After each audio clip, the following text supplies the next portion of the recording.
Voici Mossoul-Ouest libéré, mais à quel prix? Les bombardements et les combats impitoyables qui ont permis de chasser le groupe armé État islamique ont anéanti la vieille ville. Partout où le regard se pose, on ne voit que destruction, désolation.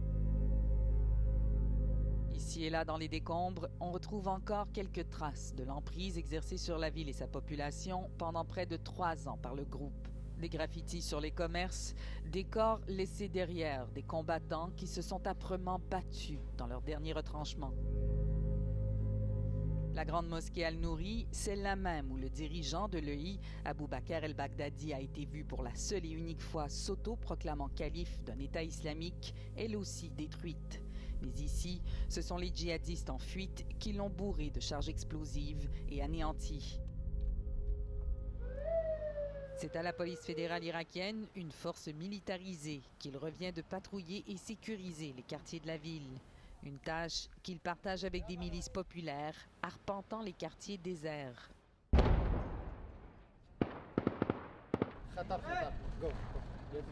La tension demeure palpable. On craint encore la présence de cellules dormantes.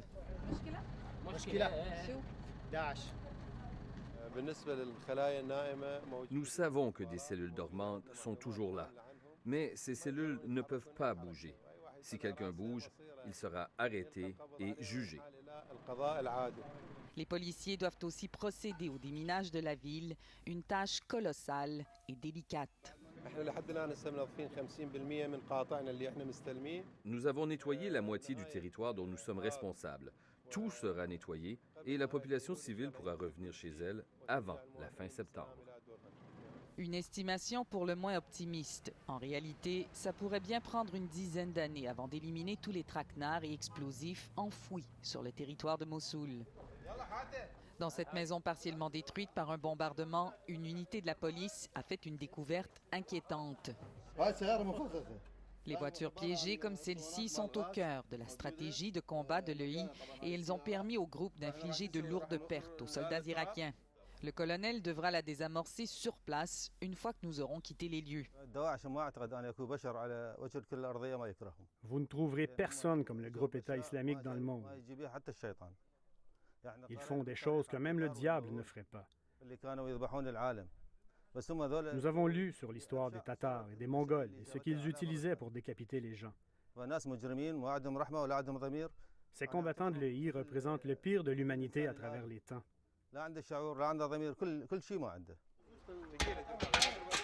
L'opération est un succès. On peut maintenant retirer les charges explosives de plus d'1 tonne. Au milieu de cette désolation totale et d'innombrables engins explosifs laissés derrière par le groupe armé État islamique, il ne reste plus grand-chose de Mossoul pour les gens qui reviennent, à part la colère et le ressentiment. Tous les ponts qui relient les deux rives de Mossoul ont été détruits, tantôt par les bombardements de la coalition, tantôt par l'EI. Aujourd'hui, seul ce pont temporaire, érigé par les militaires, permet de traverser d'est en ouest.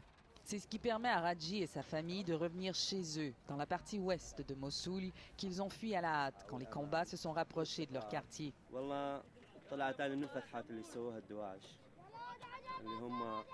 J'ai emprunté avec ma famille les passages et les tunnels que l'État islamique a creusés, n'emportant que notre misère. Ils m'ont menacé. Ils m'ont dit que je devais quitter ma maison. Nous avons marché pendant 3 à 4 heures avant d'être en sûreté, grâce à Dieu. Ses voisins n'ont pas eu sa chance. Ils ont cherché à se mettre à l'abri un certain jour de mars, mais ont été rattrapés par les bombes de la coalition. La rage au cœur, Abdul Khani retrace avec nous les pas qui ont mené 11 membres de sa famille et plus d'une centaine de voisins à la mort. Nos maisons sont détruites. Dans cette seule maison, 146 personnes sont mortes. Nous avons sorti les corps à la pelle mécanique.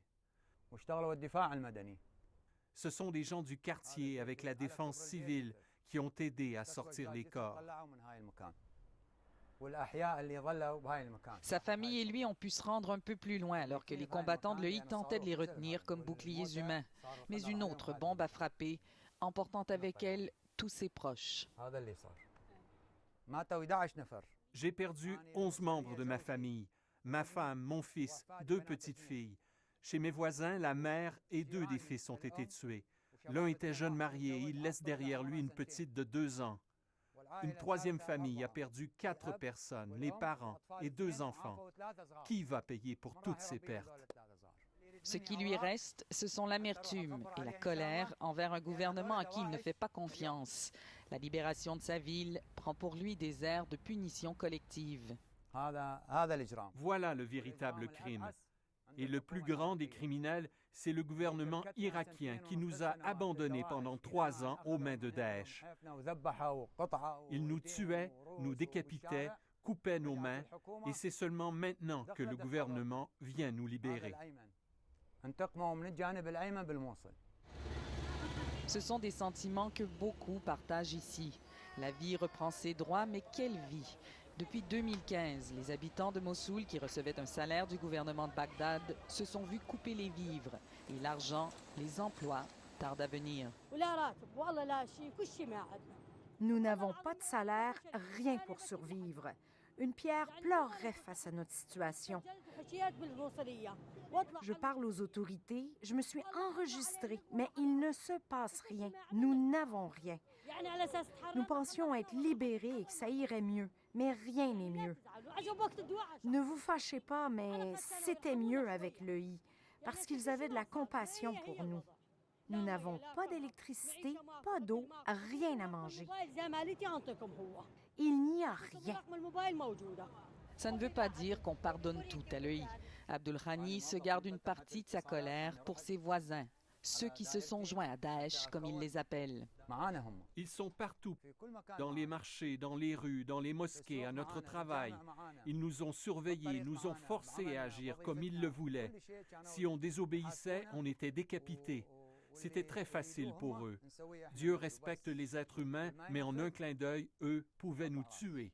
Comme beaucoup de ses concitoyens, il affirme qu'il n'hésitera pas une seconde à dénoncer aux autorités ceux qu'il connaît pour assouvir un désir de revanche.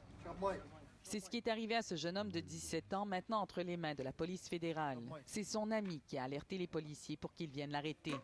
À l'écart de notre caméra, le copain du prisonnier, appelons-le Oscar, a raconté que le jeune homme était un informateur de l'EI.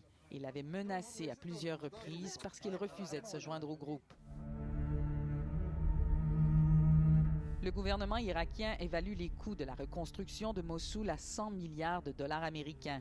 Une facture salée que le gouvernement central dit ne pas pouvoir payer seul. Mais au-delà des infrastructures et des milliers d'habitations, on doit aussi rebâtir des vies entières et surtout un tissu social meurtri. Et pour ça, l'argent ne suffira pas. Dans le climat actuel, ce pourrait être une bataille encore plus ardue que celle qui a permis de défaire militairement le groupe armé État islamique. Ériger un rempart contre l'extrémisme et la méfiance interconfessionnelle s'annonce un combat délicat et de longue haleine.